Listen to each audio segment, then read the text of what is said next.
Now, Jesus didn't say, you shall be known by everybody as one of my disciples if you all agree with one another. We're allowed to disagree, but if we want to improve the way that we communicate, then we have to learn to disagree without disrespecting. Disagree without disrespecting. We're allowed to disagree. But here's the reality. We don't serve Jesus when we win an argument, but lose a relationship. So how do we do that? How do we one another? Well, in just a couple of minutes, I want to tell you the answer. And I want to tell you the answer, I think, by sharing a story of a time when I was in Jerusalem at the Western Wall, and I saw a huge fight break out between a bunch of Orthodox Jewish rabbis. I was about to leave the Western Wall this morning when a group of about 20 Orthodox Jews came out carrying a big scroll of the Torah, and they placed it down on this table and they unrolled it. And then one of them read a passage out loud in Hebrew. And as soon as they had finished reading, one of the older rabbis stood up and he gave his interpretation of that passage. When he had finished speaking, another rabbi stood up and gave his interpretation of that passage. And then for the next 20 minutes, these 20 men started yelling and screaming at each other. Now, I couldn't understand what they were saying, but what I could understand was it was getting serious.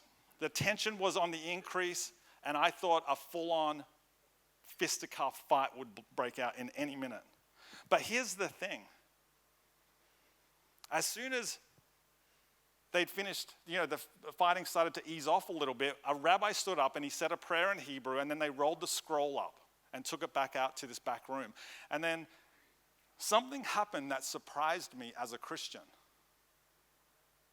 These 20 men who had minutes earlier been fighting and arguing and pointing at the text and then pointing at each other and then pointing back at the text, they all stopped. They put their arms around each other and they literally walked off singing songs together like they were best friends who just met at a bar. And I was shocked as a Christian because we don't see that happen in our world, right? A rabbi friend would later tell me that what I had just witnessed was a Hebrew tradition called Makluket L'Shem Shemayim, which translates literally as to argue for the sake of heaven. See, in Jewish culture, there are two sorts of arguments. You either argue for the sake of power or you argue for the sake of heaven. And when you argue for the sake of heaven, you are more interested in what is right over who is right. Disagreeing with each other is okay. Difference is inevitable, but division is a choice. Difference is inevitable, but division is a choice. And if we want to avoid saying terrible things as Christians, then we need to start arguing for the sake of heaven, not for the sake of our ego or our self-esteem or our social status or to make the other person feel stupid. And after all, Jesus turned up at more tables than he turned over.